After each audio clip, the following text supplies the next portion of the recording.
11 caminos divergentes habríamos ido más rápido con la ayuda del mago, comentó Catibrie. No era la primera vez que, de buen talante, se metía con Drizzt por haberse negado a aceptar la oferta de Baldussen. Ya podríamos estar de vuelta, pienso, y con Wulfgar a remolque. Cada día hablas más como un enano, replicó Drizzt, usando un palo para azuzar el fuego sobre el que se cocinaba un suculento guisado. Tendrás que empezar a preocuparte cuando sientas aversión a los espacios abiertos, como el camino por el que viajamos. Comillas angulares derechas. No, espera. Continuó el Drow con sarcasmo, como si acabara de descubrir la verdad. ¿No acabas de expresar esa aversión? Sigue dándole a la lengua, Drizzt Do'Urden, murmuró Catibrie en voz baja. Puedes ser un maestro con tus cimitarras, pero ¿qué tal se te da recibir unos cuantos flechazos? Ya he cortado la cuerda de tu arco, respondió el Drow como quien no quiere la cosa, y se inclinó para probar un sorbo del humeante estofado. Catibrie picó e hizo ademán de mirar en dirección a Taulmaril, que estaba, sin cordar, junto al tronco en el que ella se sentaba. Esbozó una sonrisa socarrona, y se volvió hacia su sarcástico amigo. Se me ocurre que el duende del mar se nos puede haber escapado, al zarpar hacia su última travesía de la temporada, dijo Catibrie, esta vez en serio. De hecho, el viento había adquirido un poco de mordiente en los últimos días y el otoño estaba a punto de terminar. Deudermont solía zarpar con el duende del mar en esta época del año para rondar por las cercanías de aguas profundas durante unos 20 días, antes de poner rumbo al sur, hacia climas más cálidos y piratas más activos. Drizzt también lo sabía, y el gesto ceñudo de sus marcadas facciones lo corroboraba. Esa pequeña posibilidad le venía preocupando desde que y Catibrie dejaron la torre de huéspedes, y se preguntaba si el rechazo de la oferta de Baldussen no había sido un acto demasiado egoísta. Todo lo que quería ese estúpido mago era un poco de conversación, continuó la mujer. Unas horas de tu tiempo lo habrían hecho feliz, y nos habrían ahorrado 10 días de camino. Y no me asusta el camino. Ni siquiera me molesta, lo sabes. No hay lugar en el mundo en el que estaría mejor que junto a ti en el camino, pero tenemos otros en los que pensar, y sería mejor para Bruenor, y para Wulfgar, que lo encontremos antes de que se meta en demasiados problemas. Drizzt iba a recordarle que si Wulfgar estaba realmente con Deudermont, y la tripulación del Duende del Mar se encontraba en buenas manos, entre aliados al menos tan poderosos como los compañeros de la... Pero se calló y reflexionó sobre el comentario de Catibrie con más atención, escuchando lo que verdaderamente decía, en vez de dar sin más una respuesta defensiva. Sabía que tenía razón, que Wulfgar, que todos ellos, estarían mejor si se reunían. Quizá debería haber perdido unas horas, hablando con Baldussen. Dime por qué no lo hiciste, pidió Catibrie con delicadeza. Nos hubiera llevado a aguas profundas en un abrir y cerrar de ojos, y sé que sabías que eso era bueno. Y no lo hiciste, ¿podrías decirme el por qué? Baldussen no es un erudito, respondió Drizzt.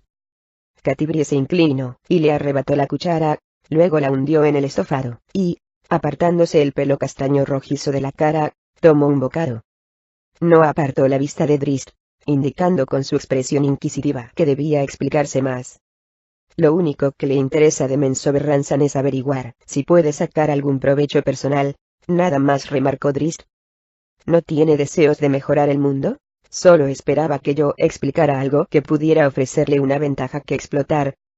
Catibrie siguió mirándole, evidentemente, sin comprender. Incluso si las palabras de Drizzt eran verdad, ¿qué importaba, dadas las relaciones de Drizzt con su malvado pueblo? Esperaba que le desvelara alguno de los misterios de los Drow, continuó Drizzt, impávido ante la expresión de su compañera. Incluso si lo hubieras hecho, por lo que sé de Menzoberranzan, Baldussen no hubiera podido utilizar tus palabras para nada más que para labrar su propia condenación, agregó Catibrie, y lo dijo con sinceridad, ya que había visitado la exótica ciudad de elfos oscuros, y conocía bien el gran poder del lugar. Drizzt se encogió de hombros, y trató de coger la cuchara, pero Catibrie, con una sonrisa de oreja a oreja, la apartó de él. Drizzt se sentó, mirándola, sin compartir su sonrisa. Estaba muy concentrado, necesitaba dejar clara su postura. Baldussen esperaba sacar provecho personal de mis palabras, usar mis relatos para sus fines corruptos, y a expensas de aquellos a quienes mi información haría vulnerables. Ya se trate de mi raza en Mensoberranzan, o la de Bruenor en Mitrilaj, mis actos hubieran sido igualmente perversos. No estarás comparando el clan Batleamer con, empezó a decir Catibrie. No, le aseguró Drist. No hablo de nada más que de mis principios. Si Baldusen buscara información sobre un asentamiento de goblins para poder realizar un ataque preventivo, hubiera accedido de buen grado, porque creo que ese asentamiento goblin pronto causaría alguna tragedia a quienes vivieran cerca. ¿Y no fueron los tuyos a Mitrilaj?, preguntó Catibrie, siguiendo la lógica.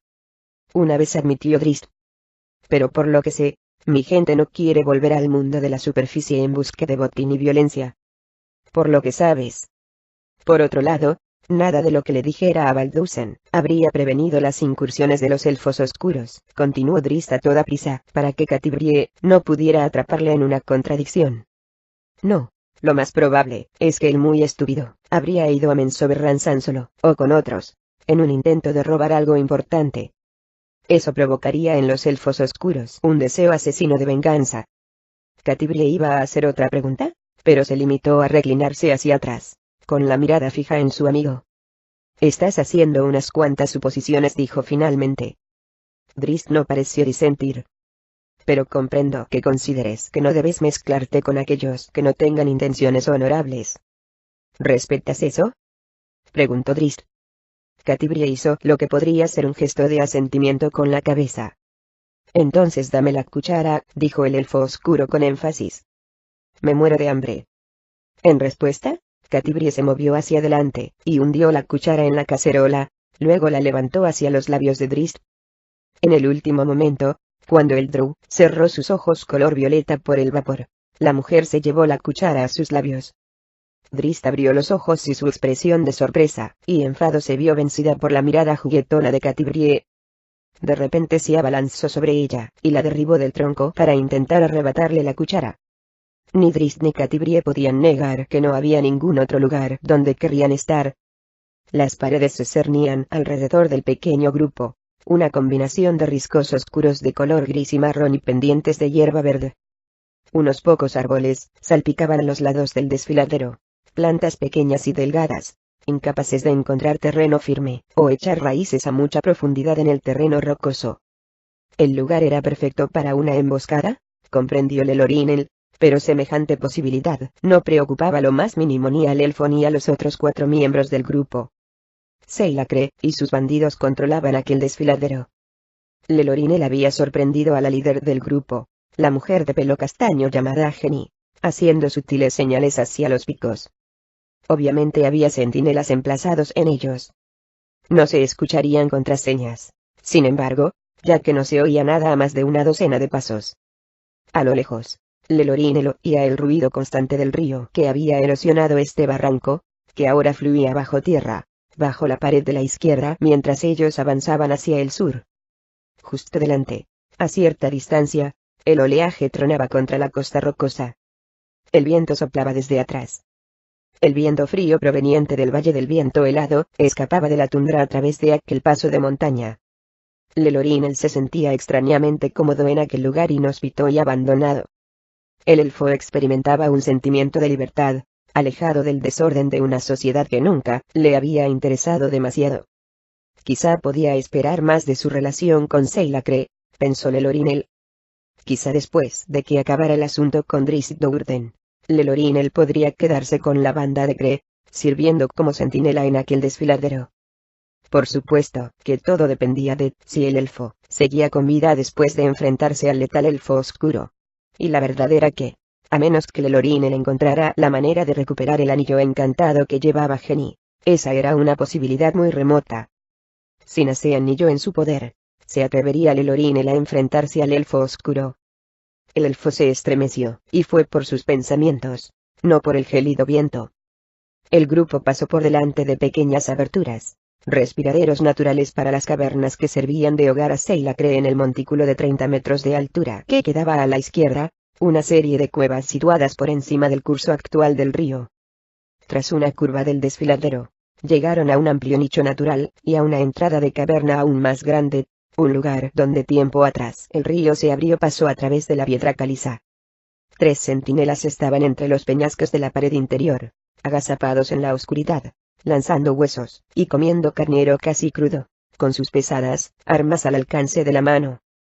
Como los 3 que habían acompañado a Lelorinel a este lugar, los centinelas eran enormes, a todas luces un producto de la mezcla de humanos y ogros, y desde luego que en ellos prevalecía el lado ogro. Se incorporaron ante la llegada del grupo, pero no parecieron demasiado preocupados. Lelorinel comprendió que los centinelas que había a lo largo del desfiladero, probablemente los habían advertido de los intrusos. ¿Dónde está la jefa?, preguntó Geni. Choguruga en su habitación, gruñó un centinela como respuesta. Choguruga no, dijo Geni. Me refiero a Seilacre, la verdadera jefa. A Lelorinel no se le pasó por alto que la afirmación de la mujer no gustó nada a los centinelas. El elfo comprendió al instante que había una lucha por el poder, probablemente entre los ogros y los piratas. Uno de los centinelas soltó un gruñido, mostrando sus desagradables dientes amarillos, y luego señaló hacia el fondo de la cueva.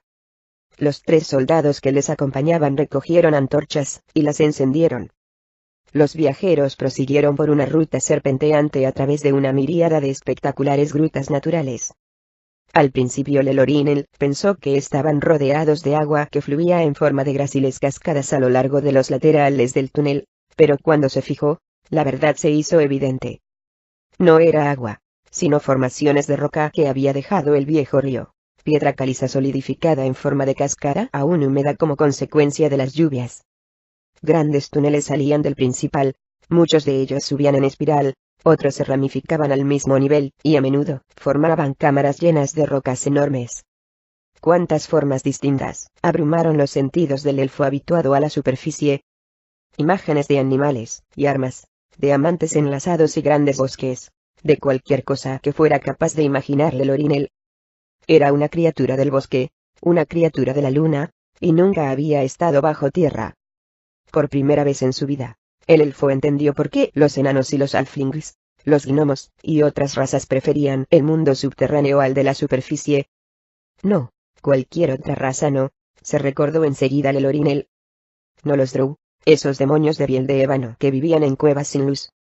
Sin duda aquí había belleza, pero belleza que solo se reflejaba a la luz de las antorchas. El grupo se movía casi en silencio, salvo por el crepitar de los hachones, ya que el suelo era de arcilla, suave y blanda. Descendieron durante un rato a lo largo de la caverna principal, por lo que fue el lecho del río en edades pasadas, y anduvieron más allá de otros puestos de guardia, algunas veces a cargo de semiogros, una vez por un par de verdaderos ogros, y otra por hombres de apariencia normal, piratas, a juzgar por su vestimenta.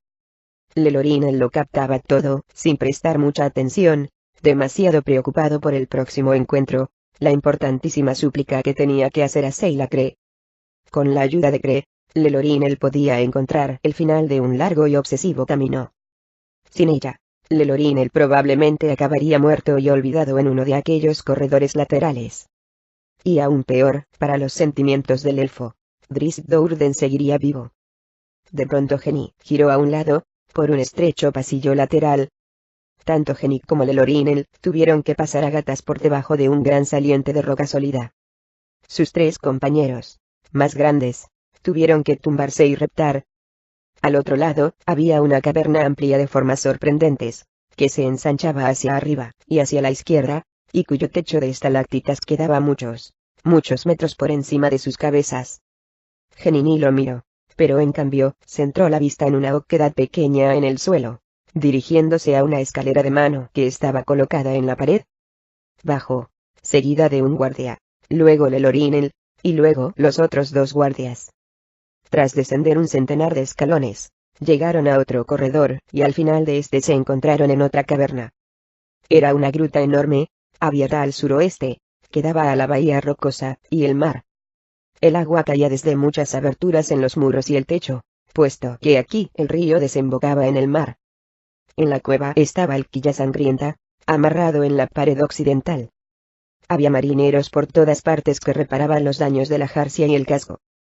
Ahora que has visto esto, más te vale que reces al dios que conozcas, para que Seilacre te acepte, le susurró Geni al elfo. Solo hay dos formas de salir de aquí. Como amigo o como cadáver. Al mirar a la tripulación de piratas que faenaba junto al barco, asesinos todos ellos, Lelorinel no le cupo la menor duda de que aquellas palabras serán ciertas. Jenny encabezó la marcha hacia otra salida, que volvía serpenteando hacia la montaña desde el fondo de la caverna del muelle. Los pasillos olían a humo, y había antorchas encendidas, por lo que los guardias que los escoltaban extinguieron las que llevaban, y las guardaron. Subieron más y más por el interior de la montaña, pasaron ante almacenes y barracones, cruzando una zona que a Lelorinel le pareció reservada a los piratas, y otro lugar apestoso que albergaba al clan ogro. Más de una mirada hambrienta se posó en el elfo mientras pasaban ante los voraces ogros, pero ninguno se acercó para molestar a Lelorinel. Se dio cuenta de que tenían un enorme respeto por Seilacre, simplemente por el hecho de que no causaban ningún problema. Lelorinel tenía cierta experiencia con ogros, y sabía que por lo general eran indisciplinados, y proclives a convertir en comida a cualquier humanoide de menor tamaño que se cruzara en su camino. Llegaron a los niveles más altos del montículo poco después, y se detuvieron en una caverna con varias puertas. Jenny les indicó que esperaran allí. Ella se dirigió a la puerta central, llamó, y desapareció tras la puerta. Volvió al cabo de un instante. Ven, le dijo a Lelorinel. Cuando los tres guardas brutales se movieron para escoltar al elfo, Jenny alzó una mano y los detuvo. Id a comer algo, ordenó la mujer de pelo castaño a los semiogros. Lelorinel miró con curiosidad a los ogros que se iban, sin estar demasiado seguro de si aquello significaba que Seilacre confiaba en la palabra de Jenny, o que la pirata se confiaba demasiado, o que estaba tan bien protegida que no le importaba encontrarse con el elfo en aquellas condiciones. Lelorinel se imaginó que debía ser esto último. Seilacre, vestida con unos calzones ligeros y finos, y una camisa sin mangas, se hallaba en la habitación, entre montones de pieles, observando a través de la ventana el ancho mar. Se volvió, cuando Jenny anunció a Lelorinel, con una radiante sonrisa en su cara pecosa. Los ojos verdes brillaban bajo la mata de su cabellera pelirroja, que llevaba recogida. Me han dicho que temes por mi vida, elfo, comentó la jefa pirata. Me conmueve tu preocupación. Lelorinel la miró interesado. Jenny dice que has venido para ponerme en guardia contra un elfo oscuro, aclaró la pirata. He venido a matar a un elfo oscuro, corrigió Lelorinel. Que mis actos también te beneficien no es más que una coincidencia afortunada. Seila soltó una gran carcajada y se plantó ante el elfo, a quien sobrepasaba notablemente en estatura. ¿Afortunada para ti, o para mí?, dijo la pirata mientras sus ojos repasaban el cuerpo delgado, incluso delicado de Lelorinel. Para ambos, supongo, respondió Lelorinel. Debes odiar bastante a ese drow para haber venido hasta aquí, observó Seilacre. Más de lo que imaginas. ¿Y puedes decirme por qué? Es una larga historia, dijo Lelorinel. Bien, puesto que el invierno llegará pronto, y el Quilla Sangrienta está aún en el muelle, me parece que tengo tiempo, dijo Seilacre soltando otra carcajada. Con un gesto de la mano hacia unos montones de pieles, le indicó a Lelorinel que se sentara junto a ella. Pasaron el resto de la tarde conversando. Lelorinel ofreció un relato honesto, acaso sesgado, de los muchos errores de Drizzt Do'Urden.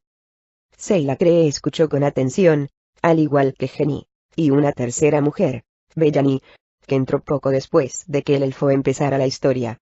Las tres parecieron bastante interesadas, y a medida que transcurría el tiempo, Lelorinel se fue relajando más.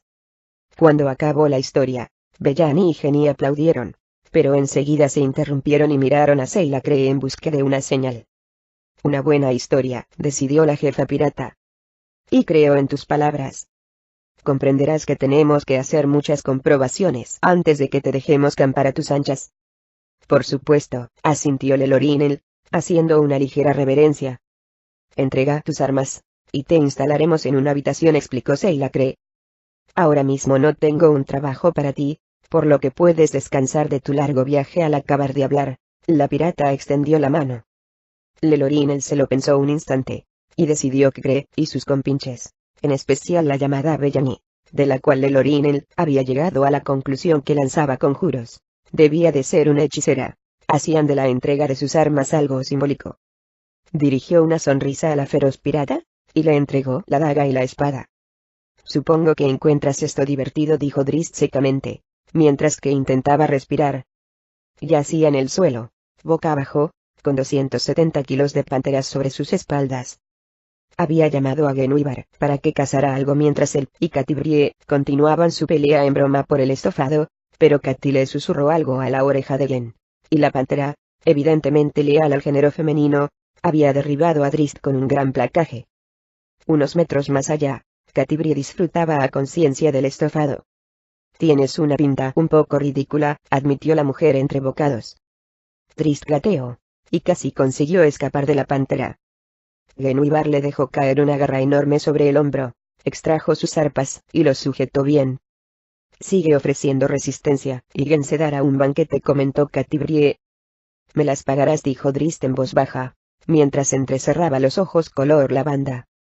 Catibrie soltó una risita, y se acercó a él de rodillas. Levantó una cuchara llena de estofado, y sopló con cuidado, la dirigió hacia Drizzt, lentamente, como burlándose.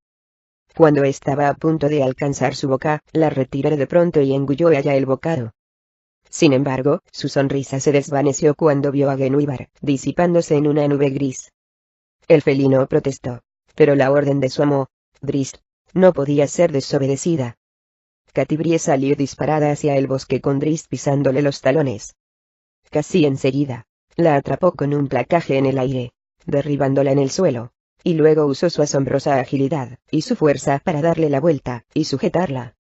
La luz del fuego quedaba oculta tras los árboles y arbustos, y tan solo la luz de las estrellas y el brillo de la media luna realzaban las bellas facciones de Catibrie. ¿Llamas a esto venganza?, bromeó la mujer mientras Drizzt se encontraba sobre ella a horcajadas, y manteniéndole los brazos en el suelo por encima de la cabeza. No es más que el principio, prometió. Catibrie empezó a reír, pero se paró de pronto, y miró a Drizzt seria, incluso preocupada. ¿Qué pasa?, preguntó el perceptivo Drow retirándose un poco, y soltándole los brazos. Con suerte, encontraremos a Wulfgar, dijo Catibrie. Esa es nuestra esperanza, sí, acordó el Drow. ¿Y eso cómo te hace sentir?, preguntó Cati sin rodeos.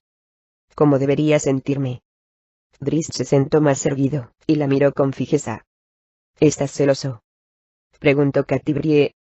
¿Temes que la vuelta de Wulfgar, si es que vuelve con nosotros, quiero decir, cambiará algunas cosas en tu vida que no deseas que cambien? Drizzt soltó una risa de impotencia, abrumado por la franqueza y la honestidad de Catibrie. El Drow sabía que algo estaban haciendo entre los dos, algo que venía de mucho antes, pero que no por ello resultaba menos sorprendente e inesperado.